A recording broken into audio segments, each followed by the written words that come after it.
Amiroliste, bonjour.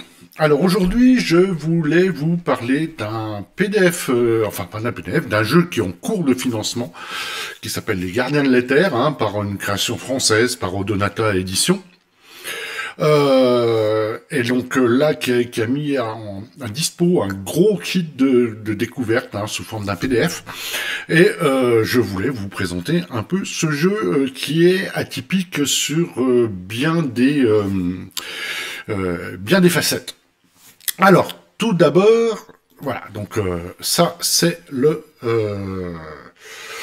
la page de financement. Alors, on va remarquer qu'on patine quand même un peu très fort. On est à 60%, d'accord, mais 26 souscripteurs, bon, il y a 4000 balles de demandés, bon, on les atteindra peut-être.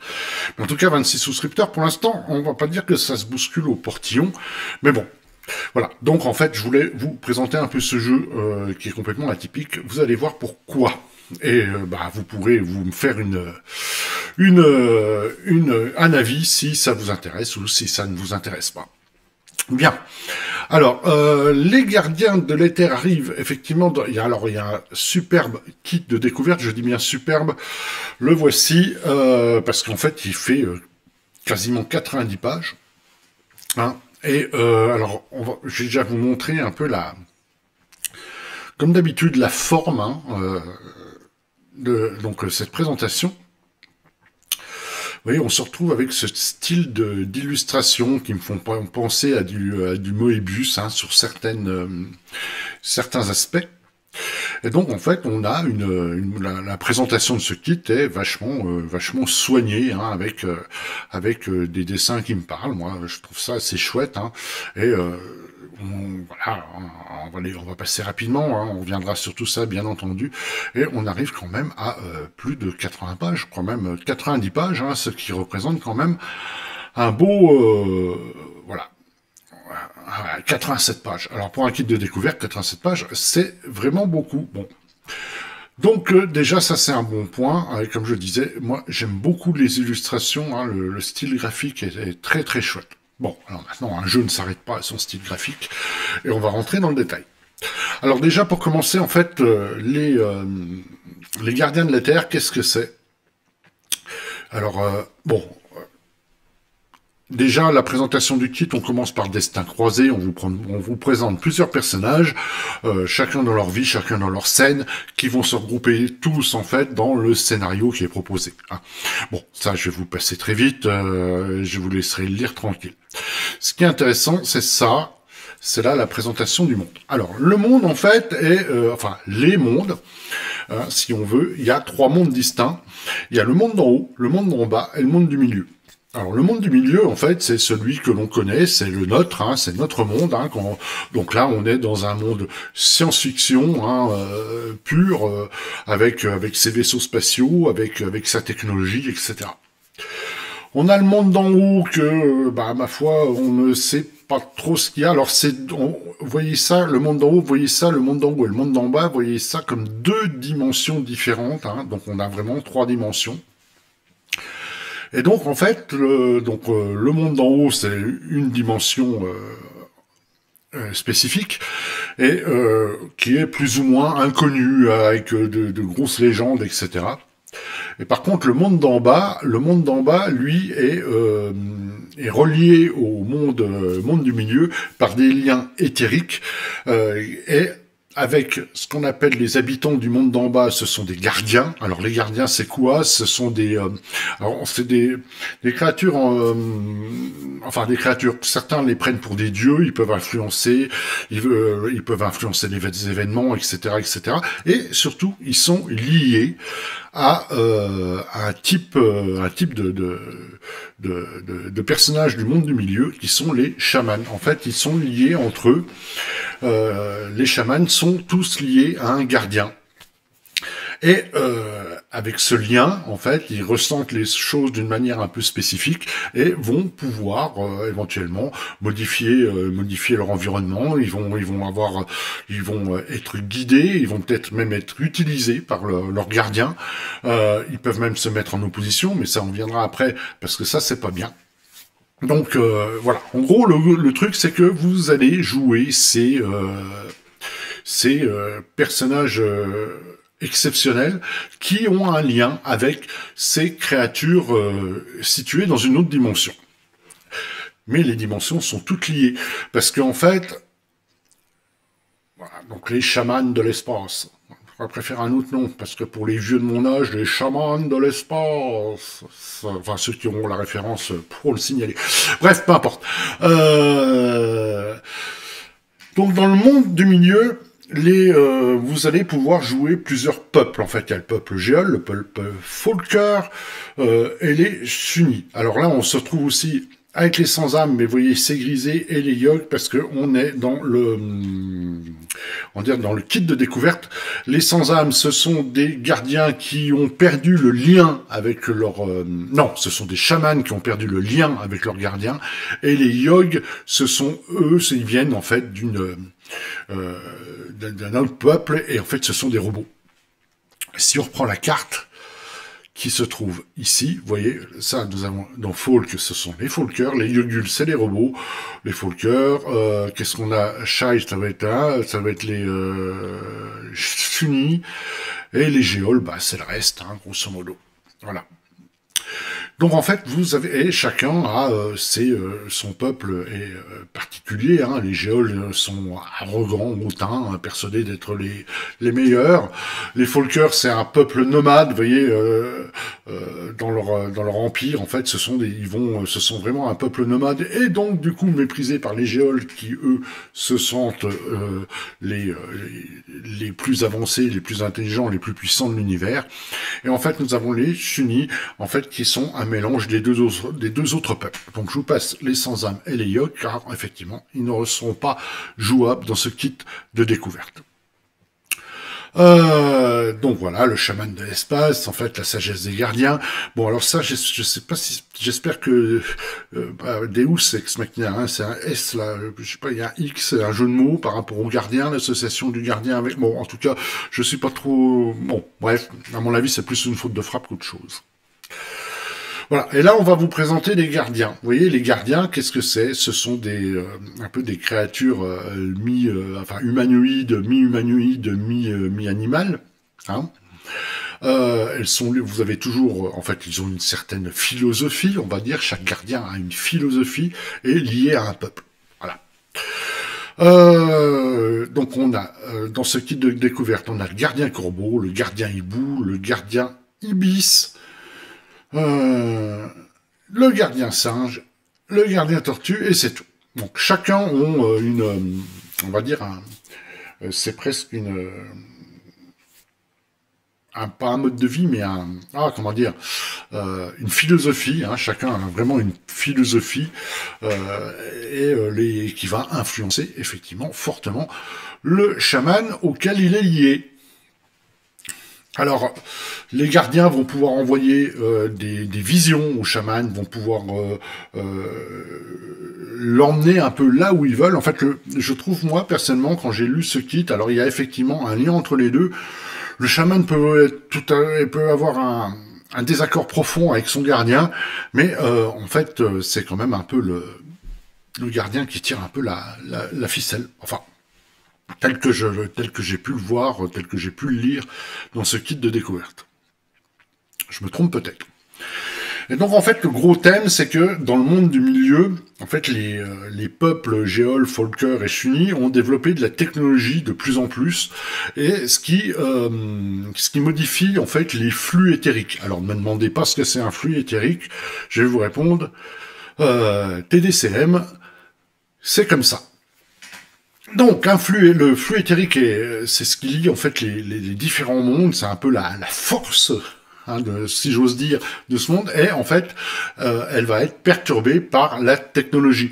Et les gardiens le ressentent aussi dans leur monde, sentent qu'il va se passer une énorme catastrophe si ça continue comme ça. Et ils vont guider les chamans en fait pour essayer de remettre un peu tout ça d'aplomb. Voilà, donc les chamans, voilà. Alors là, on arrive à la création de personnages. Vous voyez, c'est quand même relativement succinct dans le kit de démarrage, hein, bien entendu. Je suppose que le monde sera beaucoup plus développé dans le bouquin final. Alors, là, on arrive un peu aux caractéristiques donc des personnages.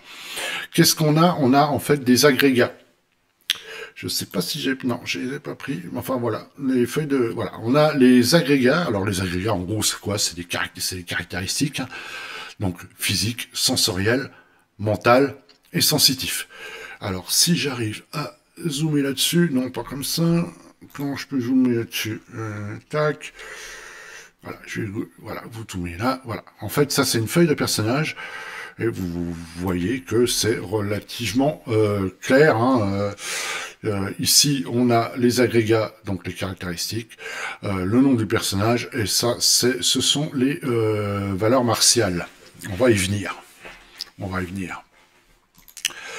Et le système de jeu, comment ça marche?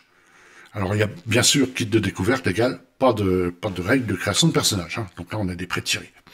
Et là, on a le système de jeu. Alors, ce que j'aime bien, c'est que c'est bien présenté. Hein. C'est très lisible. Ça, c'est une très chouette, un très bon point du jeu, c'est que c'est très lisible.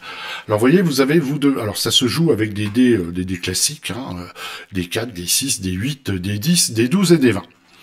Et il y a 2 sets, vous devez avoir 2 sets de dés. Un set de dés pour les joueurs. En fait, en fonction de son agrégat, il va lancer un D4, un D6 ou un D8. Vous allez me dire, bah oui, mais pourquoi il y a des D10 et des D12 et des D20? On va y venir après. Donc ça, en fonction de son agrégat, de sa caractéristique physique, vous voyez, 2 ou moins, il va lancer un D4, 3 à 5, il va lancer un D6, 6 ou plus, il va lancer un D8. Et en face, alors je sais plus comment on l'appelle, le maître de jeu là-dedans, ça doit être le guide des épreuves. Non, c'est pas le guide des épreuves. Le maître des gardiens. Voilà. Tous les jeux rivalisent en fait de noms pour donner un nom au maître de jeu. Donc là, c'est le maître des gardiens. Et le maître des gardiens, en fonction de la difficulté qu'il va vouloir imposer à l'action, il va dire, bah, si c'est très facile, moi je lance un D4, si c'est facile, moi je lance un D6, si c'est moyen, moi je lance un D8, si c'est difficile, moi je lance un D10, et si c'est épique, moi je lance un D12. Donc, le maître des gardiens va lancer son dé en fonction de la difficulté qu'il a fixée, et ce score devra être dépassé par le dé que lance le chaman. Donc, comme je vous ai dit, en fonction de ses caractéristiques, il va lancer un dé plus ou moins gros.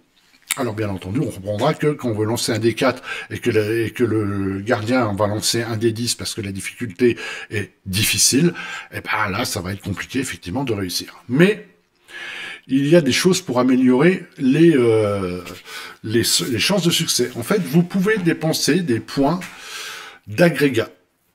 Et chaque point d'agrégat diminue le dé de difficulté de 1. Alors on est, quand je dis diminue, hein, on est comme dans les dés d'usage de Maquetto Monster et d'autres jeux. Vous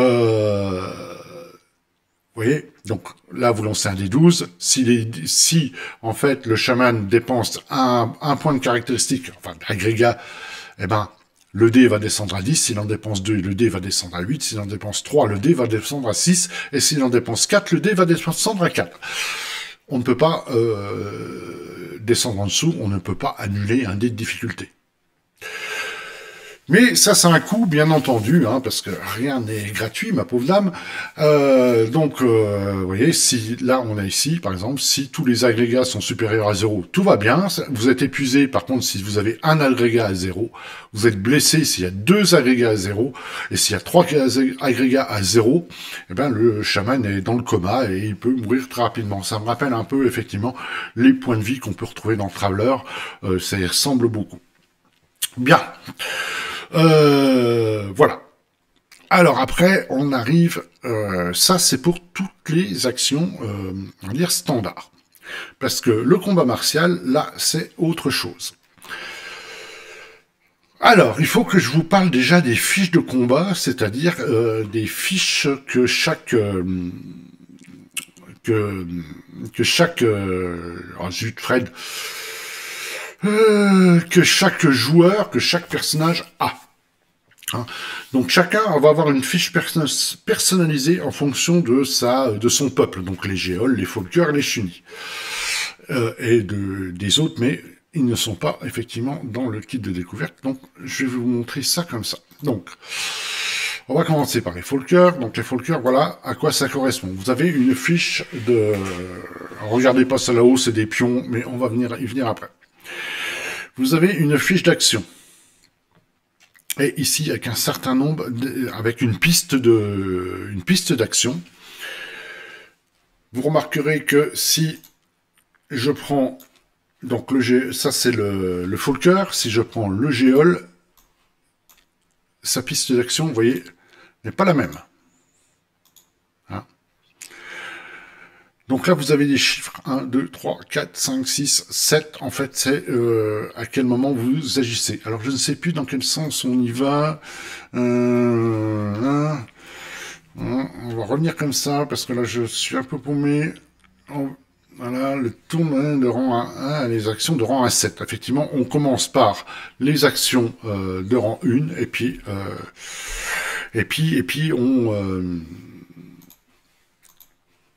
on va commencer par les actions de rang 1, et on va aller jusqu'aux actions de rang 7. Alors, à noter que ça veut dire... Alors, vous allez mettre des points. Vous avez des points d'action que vous allez répartir, en fait, sur votre fiche d'action. Je ne vais pas rentrer dans les détails. Au-dessus, là, c'est des réactions. Mais vous allez programmer votre tour, en fait. Vous pouvez mettre 1 jusqu'à 3 pions, vous voyez, sur le point, c'est l'attaque. Les pieds, c'est le mouvement. La cible, c'est le tir à distance. Ça, ce sont les actions de gardien. Et ça, c'est les actions spéciales. Parce que, je ne vais pas rentrer dans le détail. Et vous remarquez, donc comme je vous ai dit, les différents peuples ont différentes actions et différents rangs d'actions. Vous voyez, là, vous avez les Shuni, là, vous avez les Géols, et là, vous avez les Folkers. Donc là, on est dans 3 types d'actions différentes. Alors, ici, ce que vous avez là-haut, ce sont les agrégats. Hein. C'est une piste, en fait, le jeu est vendu avec des petits cubes en bois, vous allez les mettre sur la case qui correspond à vos points d'agrégat. Donc, vous allez déposer des pions là-dessus. Si vous mettez rien en tir à distance, bah, vous ne pourrez pas tirer à distance. Si vous ne mettez rien en déplacement, bah, vous ne pouvez pas vous déplacer, etc. Bon, ça c'est le premier truc, je sens que je commence à vous perdre. Parce que tout va se jouer là-dessus. Ça s'appelle un plateau de combat. En fait, c'est le plateau de combat. C'est-à-dire qu'en fait, grosso modo, le système de combat, en fait, est un jeu de plateau. Là-dessus, vous allez placer vos pions, vos figurines, ce que vous voulez, qui représentent vos personnages, en sachant que chaque case ne peut en accueillir qu'un nombre représenté par ces points lumineux. Donc au début, enfin au centre, il peut y avoir 3, 5 personnages, et sur chaque case, en fait, qui est autour, il peut y en avoir 3, et à l'extérieur, vraiment à l'extérieur, il peut y en avoir 2. Je vous remets ça là. Vous voyez les pas. Les pas vont pouvoir vous déplacer votre figurine d'une case sur le plateau de combat. Un point de pas égale un point de déplacement. Quand vous arrivez... Alors là, vous voyez, au rang 7, on est sur les géoles. Ils vont pouvoir... Ça, c'est du combat au corps à corps. Mais... il va falloir qu'au rang 7, vous soyez sur la même case qu'un ennemi pour faire du combat au corps à corps. Sinon, vous ne pourrez pas le faire. Alors, comme je vous ai dit, vous commencez à voir le truc. Par exemple, les géoles se déplacent au rang 6 et combattent au rang 7. Les Folkers, eux, combattent au rang 1 et se déplacent au rang 4. Donc, il va falloir un peu se coordonner hein, avec tout le monde hein, pour arriver à faire... à combattre ensemble, il va falloir effectivement se coordonner avec ce système de que je qualifierais de jeu de plateau, et c'est pas péjoratif, mais c'est vraiment un jeu de plateau. Hein. C'est vraiment un jeu de plateau, hein, puisqu'en fait les combats en fait se passent au milieu de la table sur ce plateau de combat. Donc voilà, il y a des gens qui vont aimer, il y en a d'autres qui n'aimeront sûrement pas. Mais en gros, moi, je voulais juste vous montrer le jeu tel que son système tel qu'il arrive. Donc, je reprends. Donc là, vous voyez, vous avez les actions communes. Donc chaque peuple a une action, les actions communes. Donc vous voyez, attaque à distance, attaque au corps à corps, attaque de mouvement. C'est ce que je vous ai expliqué. Et là, les pouvoirs du gardien. Alors en fonction du gardien, on verra après. Et vous avez des réactions. Vous pouvez mettre des réactions en fonction de votre peuple. Hein, donc c'est des actions spécifiques à votre peuple, ça. Bon. On va passer, et là vous avez ce que je vous ai montré tout à l'heure, ce sont les actions de réaction. Il y a une action commune qui est l'action défensive, et chaque peuple a une action particulière. Bien, comme par exemple balancer un fumigène pour les folkers. Là vous avez effectivement toutes les règles, et voilà. Alors, en sachant que les adversaires que vous affrontez, eux, ils n'ont pas de points à répartir. Ils vont agir dans un ordre fixe en fonction de en fonction de ce que c'est comme créature, comme ennemi. Donc là, par exemple, celui-là, vous voyez, alors ils n'ont pas donné le nom de la créature ennemie, mais par exemple, vous allez commencer par...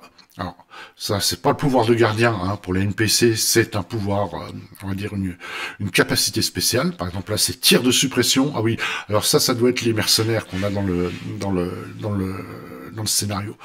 Puis après, ils vont pouvoir se déplacer. Au rang 3, ils vont rien faire. Au rang 4, ils peuvent faire une action de tir à distance. Et au rang 5, ils vont rien faire. Au rang 6, ils vont pouvoir combattre au corps à corps s'ils sont sur une case d'un perso. Et au rang 7, ils vont rien faire. Et donc, si on reprend, effectivement, vous voyez, la chose, c'est que, voilà, eux, ils vont agir. Alors, je sais pas si je vais arriver à vous mettre... voilà, je vais vous montrer comme ça. Vous voyez, eux, ils vont agir au rang 1. Donc là, on est dans les géoles. Les géoles vont avoir une capacité spéciale au rang 1. On va passer au rang 2. Au rang 2, les géoles, eux, ils peuvent utiliser le pouvoir de leur gardien. Les mercenaires, eux, vont pouvoir se déplacer. Et là, on a un, donc ils vont pouvoir se déplacer que d'une case. Au rang 3, le géole ne fait rien. Le mercenaire ne fait rien. Au rang 4, tout le monde tire à distance. Vous voyez, là, il y a une tir à distance. Au rang 5, il se passe rien. Au rang 6, eux, ils vont pouvoir combattre au corps à corps et les géoles vont pouvoir se déplacer. Au rang 7, eux, ils font rien. Par contre, les géoles vont pouvoir combattre. Et comme je disais, tout se place sur ce plateau de combat. En gros, voilà pour le système, hein, présenté d'une manière assez succincte, mais qui devrait vous donner un peu l'idée. Alors, les dégâts, les armes, vous prenez des dégâts sur les agrégats, comme je disais tout à l'heure, et quand vous en avez 3 qui sont à 0, vous êtes à l'article de la mort. Méditation et liens éthériques, ça c'est pour en gros regagner des points de victoire, Fred, des points d'agrégat, hein, la méditation, c'est marqué ici, et l'unique voie de guérison. Bien. Et là, on arrive sur le pouvoir de chaque gardien. Alors voilà. Alors donc chaque gardien, par exemple, coup éthérique. Donc c'est le fameux œuf, hein, qu'on a vu sur les tableaux. Et donc là, un point par agrégat, normalement dépensé, et le chaman active immédiatement l'effet d'une arme qu'il possède. Ça, c'est pour le corbeau. Alors, vous avez l'effet qui est là, et le coup qui est là. Et donc, pour chaque gardien, c'est pareil. Le gardien hibou, lorsque le plateau de combat est utilisé, le chaman désigne une zone de couleur. Cette zone ne coûte aucun point de mouvement pour les chamans qui la traversent. En gros, c'est quasiment... Enfin, ils vont se déplacer très facilement. Et l'ibis, un autre pouvoir. Et on arrive pour le singe et la tortue, avec leur pouvoir spécifique également. Ce que je regrette un peu, c'est que dans la présentation du jeu, on me parle en fait des gardiens, un peu des êtres, presque des dieux d'une autre dimension, qui agissent sur le monde réel. Et là, alors, peut-être que c'est sans doute que le kit de découverte, mais ici, en fait, il ne va avoir que 2-3 pouvoirs pour pouvoir vous déplacer sur un plateau de jeu, et je trouve ça un petit peu restreint, un petit peu dommage par rapport à la présentation qu'on en fait. Donc là, on va vous donner après une liste d'équipements du kit de découverte, les armes de corps à corps, les armes de jet.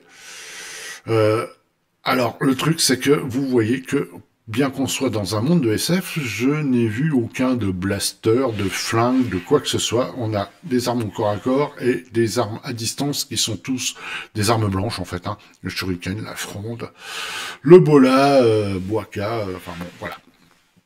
Ensuite, vous avez un exemple de jeu hein, qui est détaillé ici. Donc, c'est exactement ce que je vous ai dit tout à l'heure. Vous voyez, vos actions, en fait, vous allez mettre des petits cubes.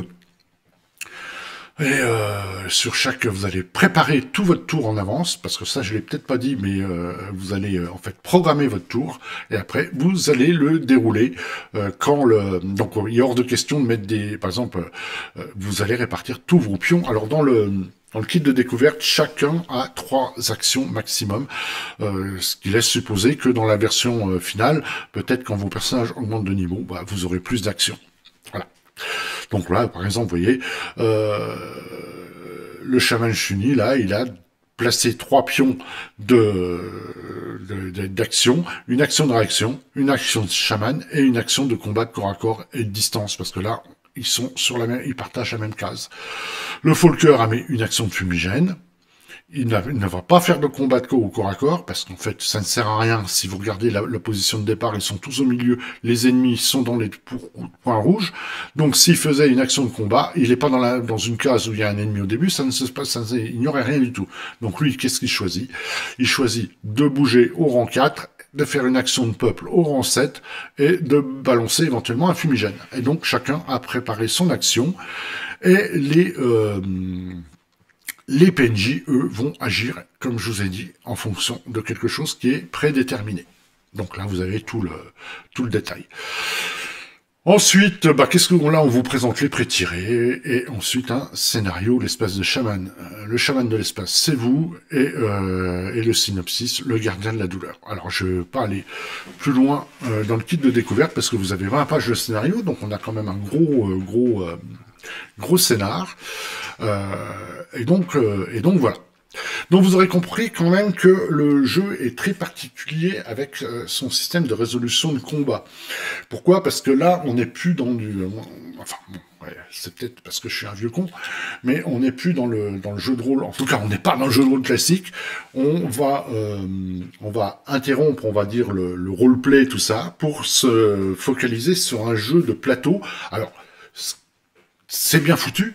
Hein, avec vous devez prévoir votre tour, vous devez le planifier, donc vous devez vous entendre, vous pouvez éviter que ça fasse n'importe quoi, hein, parce qu'une fois que le plateau une fois que vous avez défini vos actions, en cours de résolution du round, vous n'allez pas pouvoir les changer. Donc il va falloir réfléchir bien avant et se mettre d'accord avec les autres. Donc là, on est vraiment dans un jeu de plateau coopératif. Ce qui représente un peu un mélange des genres, mais bon, pourquoi pas. Voilà, je vais vous parler un peu de ce qu'on a dans le financement participatif, et puis je vous donnerai un peu mon avis là-dessus. Voilà. Bon, alors, dans le financement participatif, qu'est-ce qu'on a? Alors, je retrouve mon financement participatif qui doit être quelque part par là. Voilà, allons-y. Alors, dans le financement participatif, donc, je vous l'ai dit, on a 26 souscripteurs. Pour l'instant, c'est pas la grosse éclate, on va dire. Les paliers, voilà. Alors, on va passer options numériques. Moi, j'en achète jamais des options numériques. J'aime pas ça. Mais, donc ici, vous voyez, pour 52 balles, qu'est-ce que vous avez? Vous avez le livre de base, le plan de combat, le bloc de personnages, les figurines en carton. Donc on a quand même pas mal de matos pour 52 balles, ce qui n'est pas très cher, hein, c'est même abordable. Et Dans les circonstances actuelles, c'est même un des moins chers sur le marché qu'on peut trouver. Et, donc pour 89 balles, là, on rajoute un écran, un livre de scénario, enfin les affiches, voilà. Bon, je vous passe le 149, non, ça c'est pour les boutiques. Voilà. Donc en gros, ça, ce sont les propositions de financement du jeu. Alors, à noter que le bouquin en lui-même, je crois qu'il doit faire 130 pages, un truc dans le genre. Ouais, ça doit être à peu près ça. Ça doit être à peu près ça. Je l'ai pas trop en tête là, mais ça doit être ça, ouais. Bon. Voilà. Donc, ça, c'était les Gardiens de l'Éther. Alors maintenant, qu'est-ce que j'en pense? Alors, moi, je suis assez mitigé, hein, pour être tout à fait honnête. Tout simplement, voilà, parce que, bon, le monde est intéressant. Hein, le monde, c'est un monde de SF avec mélangé un peu de fantastique et puis peut-être de ouais, un peu, on appelle ça les chamans, hein, donc de chamanisme si on veut. Vous allez jouer effectivement ces hommes. Alors je vous ai pas dit, en fait avec le coup des, ah oui, je vais pas tout mélanger. Là.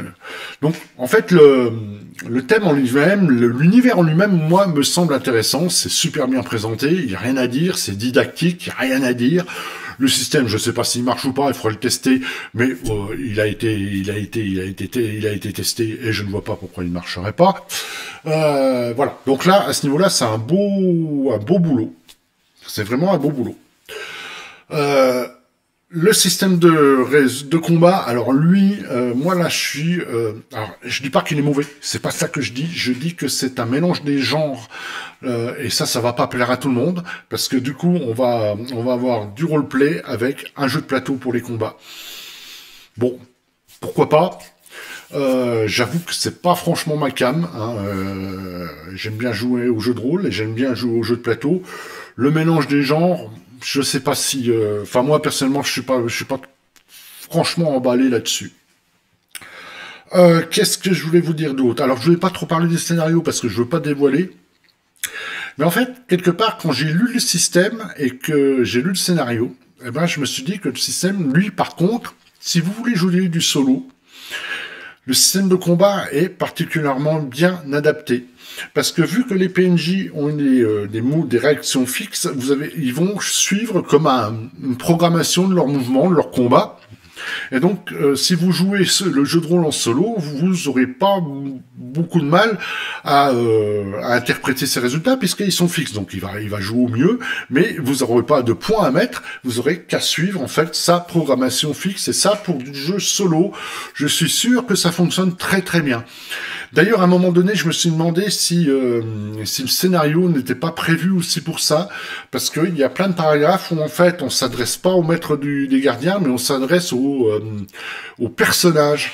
Et j'ai eu l'impression que c'était un peu un scénario en fait, enfin qui marcherait très bien également au solo.